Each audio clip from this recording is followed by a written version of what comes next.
Thanks everyone for having me. So let's pretend for a moment that you're an insurance company and I were to tell you that I could reduce your distribution costs, policy distribution costs by over 90%, eliminate traditional marketing efforts, and increase your margins 3 to 5 times. Hopefully this gets your attention. Well, this is the power of embedded insurance. Embedded insurance is insurance that's sold alongside a third-party product or service. And I assure you, you've already experienced this. Every time you go to buy a flight ticket, you always get offered travel insurance as part of the purchase process. This is a perfect example of embedded insurance. And at Jaunten, that's what we do. My name is Rain Takahashi. I'm the founder of Jaunten, and we enable embedded insurance as an add-on. We are based in Toronto, Ontario, Canada. We have early scaling MRR. We have what we believe is initial product market fit and also first mover advantage, which I'll get into more later. So let's back up for a moment. What's the problem? Well, low premium insurance products are the thorn in the side of insurance companies. They want to distribute more of it, but they can't because currently the way things are set up on the distribution side, it's super inefficient. For one reason, brokers and agents don't prioritize low premium products because they get paid on commission. So why would they focus their energy selling $100 policies? It just doesn't make sense. On the direct to consumer side, if you work in marketing, you know that insurance is very expensive to sell direct to consumer across all industries, not just insurance itself, but across all industries, insurance is one of the most expensive to sell. So billions of dollars are lost every year in margin and growth opportunities due to an inefficient distribution process of low premium insurance products. So that's where we come in. We're an embedded insurance infrastructure that allows insurance companies to piggyback off of third-party products, processes, and services. And as I mentioned earlier, this reduces distribution costs by 90%, effectively eliminates the need to market an insurance product, and also it enables higher margins 3 to 5 times. So the question we start to ask ourselves is, where else can we do this? Where else can we replicate the travel insurance model, however, make it better? So instead of it being optional, it's more mandatory. And we actually landed on special event insurance. Special event insurance is insurance you'd take out for your wedding, birthday party, bat mitzvah, whatever it is, where you're renting a third party's property, kind of like you are right now in the crowd, with Venture X being the space that you're using. The special event insurance helps protect you for liability and other things that may happen during that event. So we partner with Intact, formerly One Beacon, to come up with an embedded special events product that's embedded right into the rental process of the venue. So every time the venue rents out, their venue, they have the renter get insurance right as part of the rental agreement or rental process, depending on the technology stack they have. So we have a no-code, low-code, and full API options, meaning the technology stack of the venue or channel partner does not matter to us. We can embed it into anyone, including partners that don't have a technology stack. We can embed right into the PDF or their emails as well. So this isn't just an idea, it's already live. It's already been scaling the last year. We went live a year ago. These are monthly numbers, not totals. So in March, we sold 23 policies. Our first month, we're doing 670, and we're anticipating 1,000 this month. We're already onboarding 5,000 venues across the US. So that's 5,000 venues that already want to use us. And we have a backlog, frankly, that we have to get through to get them onboarded and up and running. Best of all, coverage is mandatory. All 5,000 venues and growing make the coverage mandatory. So as a renter, you cannot ignore it. You have to get it in order to have your wedding at a certain venue or birthday party at a specific cinema and so on. Also, venues don't charge us anything. We actually solve a bigger administrative problem for them. So they gladly let us embed without charging us anything, which I'll get into in the next slide, or pardon me, the slide after this one. And onboarding only takes minutes. So once a venue is interested, we can get them onboarded in minutes, very low effort. And once it's onboarded, to be frank, it just starts to print money. It's very low maintenance for us, very low interaction with the venue after that. They just send the process because it's part of the rental agreement. So the reason we believe we have product market fit is because we saw pain points for multiple parties. First of all, the renter can get the policy in 3 minutes or less, depending on the integration, as part of the rental process. So they don't have to leave, go get it from an agent. It's all part of the rental process. And at the same time, on the flip side, on the venue side, we send them proof of insurance as well automatically. So everyone's done in 3 minutes or less. There's no chasing after people. The venues don't have to chase after the renters. The renters don't have to chase after an agent, and so on. Brokers and agents love it because I hinted at earlier, they hate selling low premium policies like special event insurance. So they gladly refer business to us, and we gladly share our commission with them because it allows us to get into venues that much more quickly. And venues love it because, again, they don't have to chase after people anymore. Revenue model is pretty straightforward. Setup fee and a transaction fee, both charged to the insurance company. We do not take any underwriting risk. As for serviceable attainable market, the average premium right now is $200 per policy. We anticipate every venue to send us at least 2 policies a month, or just 24 a year.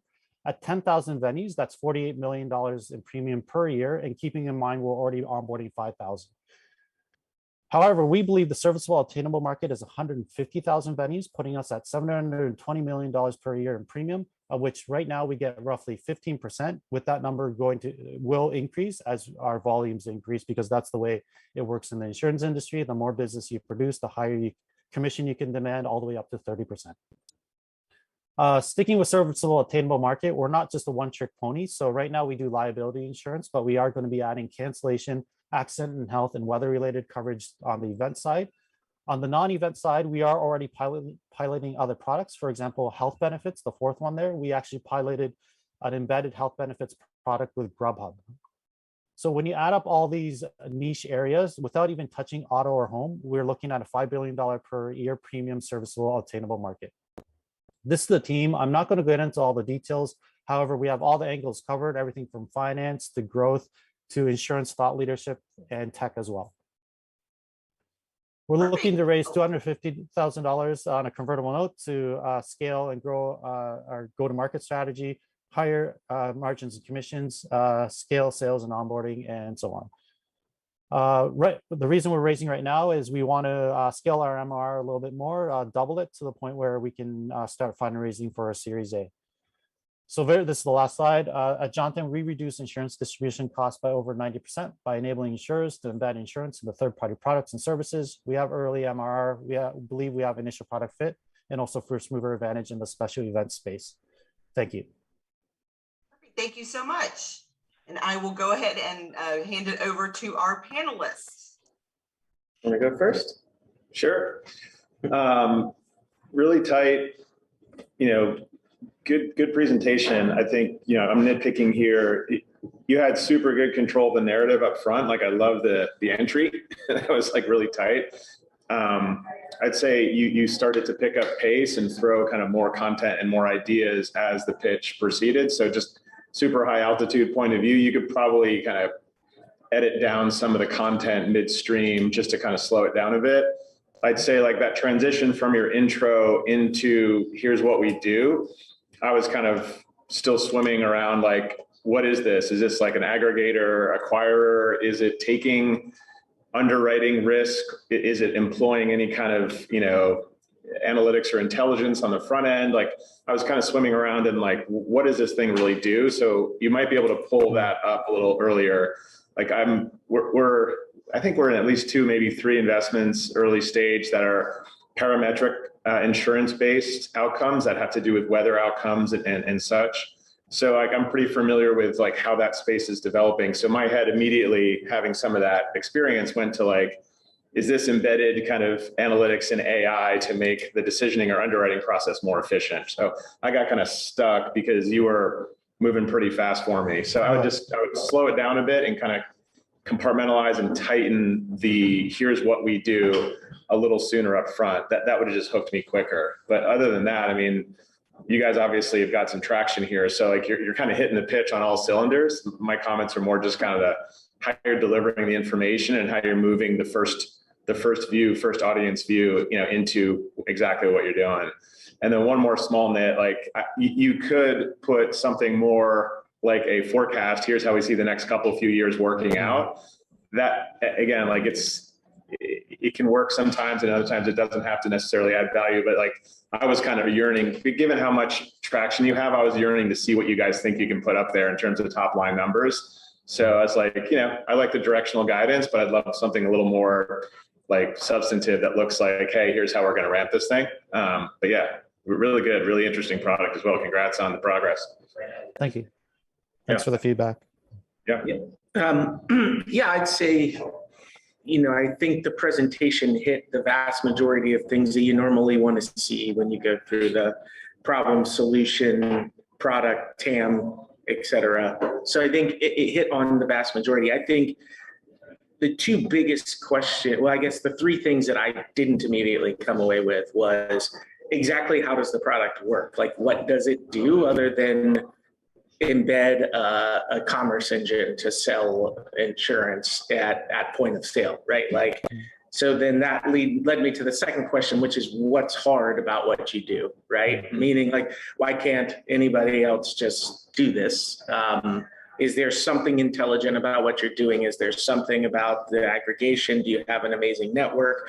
Again, are you helping to identify risk? Because I would think low premium insurance certainly is, the margin is both influenced pretty heavily by the customer acquisition, but also the loss ratio associated with it, right? So if it doesn't, I didn't get the sense that there's anything that's mitigating any of those parts. So it's just kind of like, I'll enable you to transact in a more frictionless way.